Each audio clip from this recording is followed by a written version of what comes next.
Boa noite. Tem rostinho novo aqui hoje, né? Quem é que tá vendo aqui pela primeira vez? Alguém? Sejam bem-vindos, né? Sejam todos muito bem-vindos.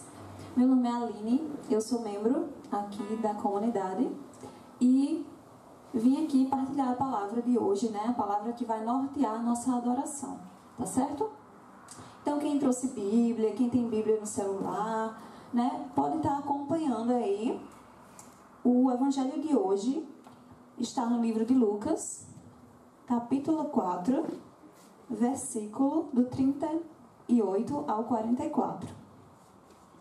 Lucas 4, 38 ao 44. O Senhor esteja convosco. Proclamação do Evangelho de Jesus Cristo segundo São Lucas. Naquele tempo, Jesus saiu da sinagoga e entrou na casa de Simão. A sogra de Simão estava sofrendo com febre alta e pediram a Jesus em favor dela. Inclinando-se sobre ela, Jesus ameaçou a febre, e a febre a deixou. Imediatamente, ela se levantou e começou a servi-los. Ao pôr do sol, todos os que tinham doentes atingidos por diversos males, os levaram a Jesus. Jesus punha as mãos em cada um deles e os curava. De muitas pessoas também saíam demônios, gritando: Tu és o Filho de Deus. Jesus os ameaçava e não os deixava falar, porque sabiam que ele era o Messias. Ao raiar do dia, Jesus saiu e foi para um lugar deserto. As multidões o procuravam e, indo até ele, tentavam impedi-lo de as deixar. Mas Jesus disse: Eu devo anunciar a boa nova do reino de Deus também a outras cidades, porque para isto é que eu fui enviado. E pregava nas sinagogas da Judéia. Palavra da salvação. Então, minha gente, vamos entender o que está acontecendo no evangelho de hoje, certo? Jesus estava na sinagoga, né? E o que é a sinagoga? A sinagoga é o templo para os judeus, né? O que para a gente hoje é a nossa igreja, a nossa comunidade, a nossa capela. Eles tinham a sinagoga, né? E aí Jesus se reunia com os discípulos, com as pessoas que o admiravam, e ele pregava nas sinagogas, certo? E aí o que acontece? Jesus sai da sinagoga e vai para a casa de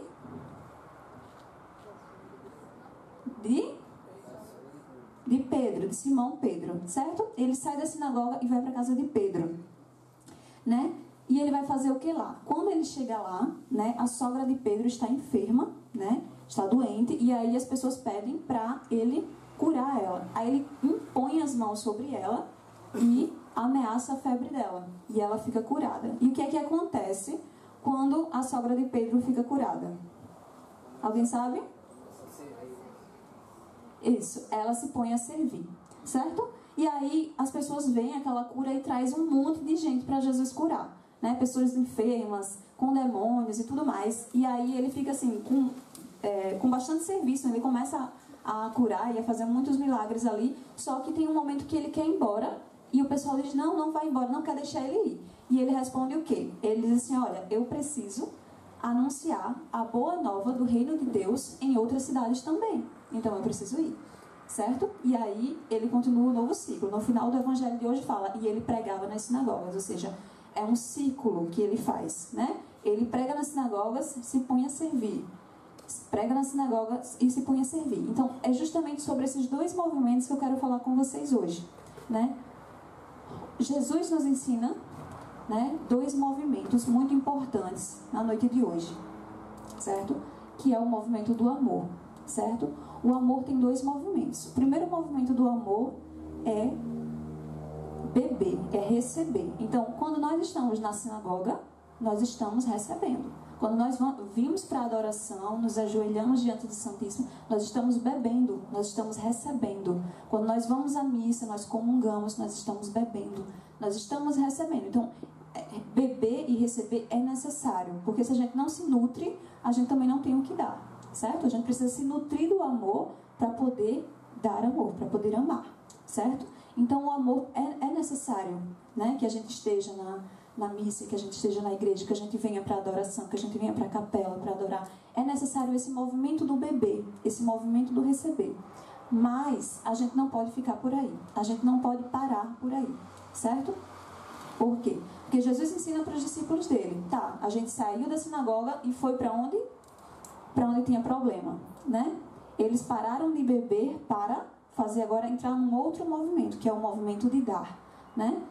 Eles vão para a casa de Pedro sabendo, né, que existe um enfermo ali, que existe uma pessoa que precisa ser curada, né? Então Jesus, né, começa a ensinar para os discípulos o sentido, né? E isso é muito forte, isso é muito importante, né?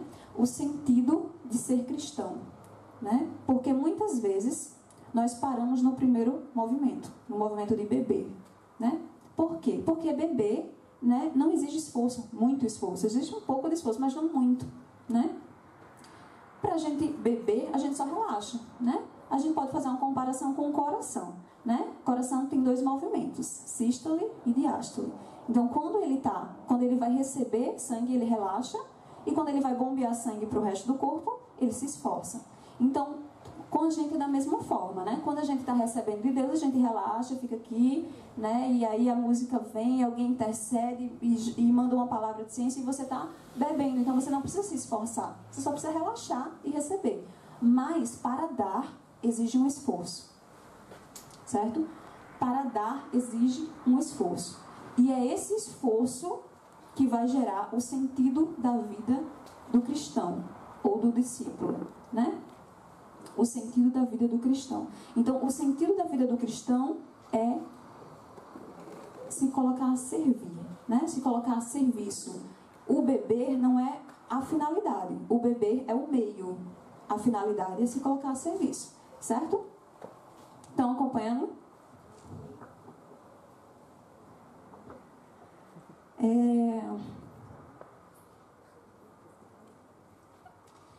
E aí, não é o serviço pelo serviço, né? É o serviço com um propósito. Jesus vai nos dizer, né, qual é o propósito dele. E nós, como cristãos, devemos ter o mesmo propósito. No versículo 43 do Evangelho de hoje, ele fala assim, diz assim: mas Jesus diz, eu devo anunciar a boa nova do reino de Deus também a outras cidades, porque foi para isto que eu fui enviado. Então não adianta só a gente entender esses 2 movimentos. Não adianta eu entender que eu preciso beber e eu preciso servir. Eu preciso entender além. Eu preciso entender que o meu servir tem um propósito. Não é servir pelo servir. Qual é o propósito do meu serviço? Anunciar o reino de Deus em outras cidades. Certo? Quando Jesus chama um discípulo, chama um seguidor dele, ele pede, né? Se a gente for olhar ali nos evangelhos, ele pede para deixar barco, deixar rede, deixar família. Por quê? Por quê, minha gente? Porque o que Jesus está querendo dizer? Abandone todo mundo e seja um filho rebelde? Não. Jesus está querendo dizer, olha, o sentido da tua vida não pode mais ser voltado para si. O sentido da tua vida precisa ser voltado para fora de você. O propósito, né, da tua vida agora tem que ser o propósito de Deus. E qual é o propósito de Deus? Anunciar o reino aqui para as pessoas, para toda criatura. Esse é o propósito de Deus, né? Esse é o propósito do discípulo, né? Quando Jesus fala com Pedro, né, ele fala: venha após mim e eu te tornarei pescador de homens, né? Então o que é que Jesus está querendo dizer? Te tornarei um anunciador da boa nova, um anunciador do reino dos céus. Então o nosso serviço, né, a gente precisa elevar as motivações do nosso serviço. Por quê? Porque muitas vezes existe uma falha no nosso serviço. Muitas vezes nós servimos, né, só aqueles que nos convêm, né? Quais são os favores que a gente faz? A maior parte das vezes a gente faz mais favores, né, para os nossos amigos ou para desconhecidos. O que é que vocês acham? Amigos ou desconhecidos? Amigos. A gente faz mais favores para os nossos familiares ou para os nossos inimigos? Para os nossos familiares, né? Por quê? Porque de certa forma, né, quando eu ajudo a quem eu amo, eu ganho alguma coisa. Ganho alguma coisa, né? Eu ganho afeto, eu ganho amizade, eu ganho carinho, eu ganho gratidão, Eu ganho porque eu vejo aquela pessoa crescendo e eu amo aquela pessoa. Então, quando eu faço, quando eu me dou, quando eu me entrego só para quem eu amo, eu estou ganhando alguma coisa de volta. Isso ainda não é dar. Isso ainda não é dar. Isso ainda não é amar. Jesus fala no evangelho dele: se você ama só quem te ama, que mérito isso tem? Qual mérito? Os pagãos fazem isso. Qual é a diferença então do cristão para o pagão, se vocês fazem as mesmas coisas? Entendem? Então a gente precisa entender que tem momentos para beber, tem momentos para receber e tem momentos para dar. Momentos para se doar, para se sacrificar verdadeiramente.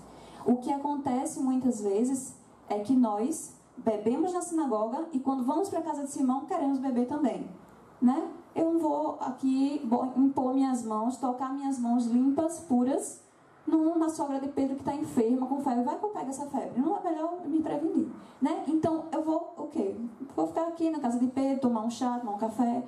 Não vou rezar por ninguém não. Então a gente precisa ter esse cuidado de, será que eu só estou bebendo?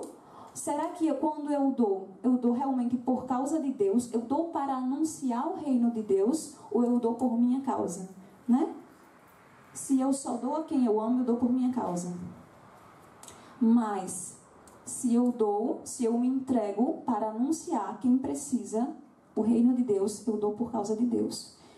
Tem uma frase de uma santa chamada...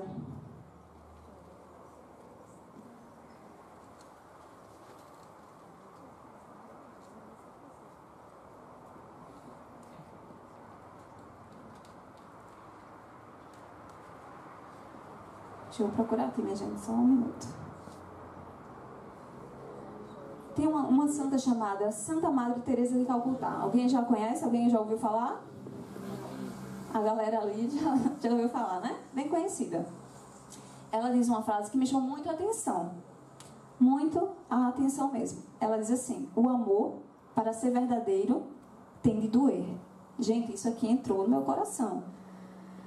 Não basta dar o supérfluo a quem necessita. É preciso dar até que isso nos machuque. Vocês têm noção do que ela está dizendo? Né? E quando eu vi essa frase de Santa Teresa de Calcutá, eu lembrava do que Jesus falava, né, para os discípulos dele. Ele fala: se você quer me seguir, renuncia a ti mesmo e toma a tua cruz. Isso é muito forte, isso é muito sério, isso é muito verdadeiro. Se você quer me seguir, renuncia a ti mesmo e toma a tua cruz. Se o amor que eu amo hoje não tem cruz, não estou seguindo Jesus. Que cristão eu posso ser sem uma cruz? Que amor é esse que não tem cruz? Se eu só amo quem me ama, não existe cruz ali. Mas se eu faço um esforço para amar a quem Deus ama, que muitas vezes eu não amo, mas Deus ama, se eu faço um esforço, aí tem cruz. Aí é um cristão, né? Aí eu estou entendendo o que Santa Teresa de Calcutá está dizendo, que é preciso machucar. Se eu não machuco, se não dói em mim o que eu faço, a caridade que eu faço não está doendo em mim, né? Não sou um cristão. Não é a Cristo que eu estou seguindo, né? Não estou com a ideia, com a motivação de anunciar o reino dos céus. Estou com a motivação de anunciar meu próprio reino, né? O reino das minhas amizades, o reino da minha família, o reino dos meus afetos. É o meu reino que eu estou querendo anunciar, não o de Deus. Entende? Então, muitas pessoas, elas chegam, né, nos consultórios de psicologia, né, para os psicólogos, e dizem assim: minha vida não tem sentido. E muitas vezes, não se enganem, são cristãos. Muitos cristãos dizem isso: minha vida não tem um sentido, né? Minha vida não tem um sentido. Por quê? Porque parou no beber, né? O ateu nem beber quer, né? Não quer nem ir para a igreja para beber. Ok, respeitamos. Mas o cristão, ele faz esse primeiro movimento, né? Mas aí precisa evoluir para o segundo movimento, entende? Para de fato ser um cristão, para de fato ter um sentido na vida cristã. É preciso fazer esse movimento para fora de si, né? Gente, do momento que a gente acorda ao momento que a gente vai dormir, milhares, dezenas de necessidades acontecem na vida das pessoas. E nós somos, muitas vezes, indiferentes. Não quero ajudar, não vou ajudar, né? E a caridade, né? E o desenvolvimento do amor em mim, né? Não estou nem aí para o problema do outro. Eu estou preocupada com os meus interesses. Ok. Não tem nenhum problema com isso. O problema é quando você diz assim, eu sou um cristão. Esse é o problema. Porque isso não é ser cristão. Se você não é um cristão, está tudo ok. Mas, se nós somos cristãos, está tudo errado. Está tudo errado porque Jesus chama os seus seguidores a sair de si, a renunciar a si mesmo. Então, se nós ainda não estamos renunciando a nós mesmos, tem algo errado com o nosso cristianismo, né? Se não dói em mim o amor que eu amo, não é por Deus, certo? Quem está entendendo? Todo mundo?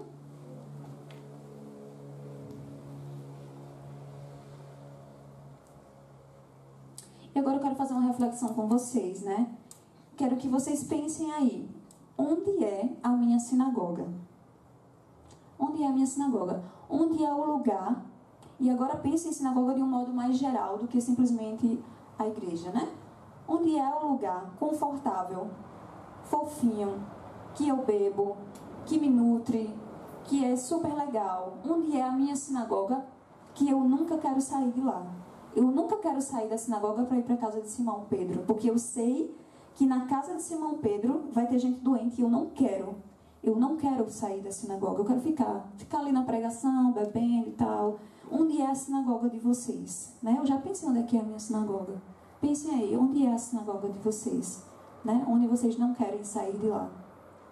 E agora pensem, onde é a casa de Pedro, de Simão Pedro para vocês? Onde é o lugar e quem é a sogra de Pedro para vocês? Né? Quem é a enferma ou o enfermo que está lá, que você não quer impor as mãos sobre ela, você não quer se aproximar dela, porque de alguma forma te incomoda, porque de alguma forma vai gerar um esforço muito grande em você. Quem é a sogra de Pedro? Quem é a pessoa enferma que necessita das tuas mãos? Né? Vocês já pararam para pensar que Deus pode querer usar vocês para anunciar o amor dele por ela? Pela sogra de Pedro, na vida de vocês? Deus pode estar querendo dizer, olha, eu quero dizer que amo essa pessoa, eu preciso de você. Quero precisar de você para, através de você, amar essa pessoa. Posso te usar, cristão?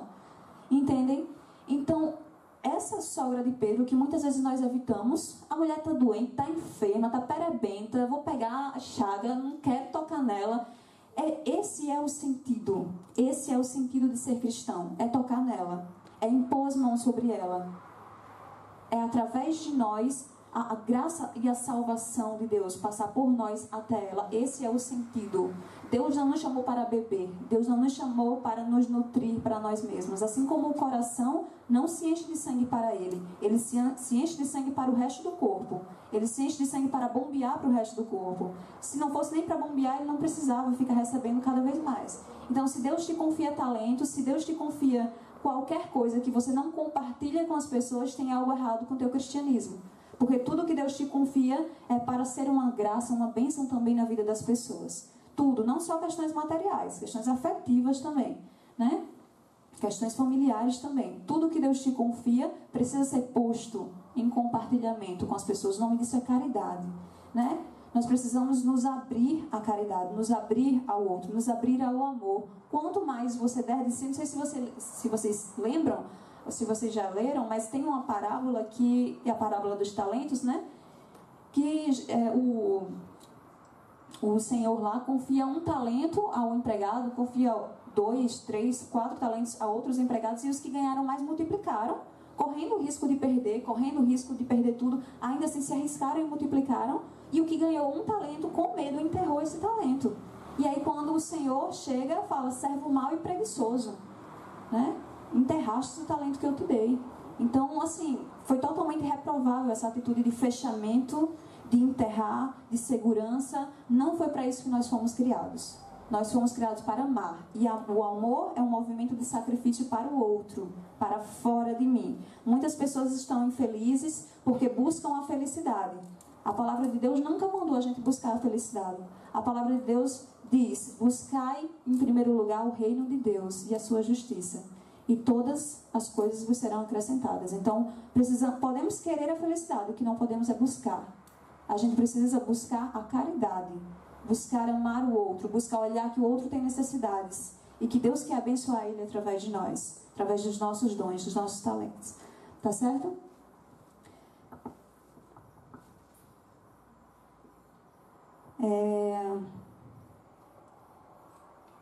Muitas vezes, gente, a gente acha que a ajuda que a gente faz pelas pessoas é algo pequeno, né?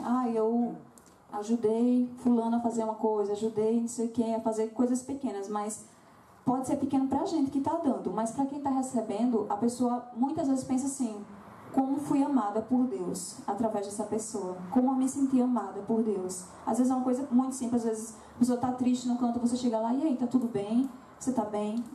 Pega uma flor ali no mato, arranca e dá para a pessoa pensa: caramba, eu fui profundamente amada por Deus. Eu já tive uma experiência com Deus através de uma flor, né? Foi num dia que eu estava muito triste, saí de um evento, estava muito triste e tal, eu estava passando na rua assim, chorando, aí tinha uma flor no chão, eu olhei para aquela flor e Deus falou comigo através da flor. E eu sentia de alguma forma, não sei, não me perguntem como, mas eu sentia Deus dizendo: eu amo você, você é linda e eu amo você, através de uma flor.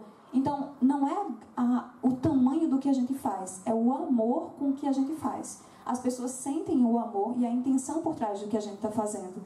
Então, a gente não precisa fazer coisas grandes para anunciar o reino dos céus. A gente precisa fazer com o coração e com a intenção certa. Qual é a intenção? Anunciar o reino dos céus. Tá certo? Então, que nós possamos pedir nessa noite a Deus um espírito de coragem, né? Coragem de ir até o outro, coragem de se sacrificar, né? Coragem de poder perder nosso talento por essa causa, coragem de anunciar o reino dos céus, né? Através do nosso amor, coragem de ser mais caridosos, que nós possamos pedir a Deus esse espírito de coragem, né? A palavra de Deus fala: não foi um espírito de covardia, né, que nós ganhamos, foi um espírito de coragem. Então é esse espírito de coragem que nós vamos pedir essa noite, né? Coragem para se abrir ao outro, coragem para deixar Deus nos fazer felizes, enquanto a gente faz o outro feliz.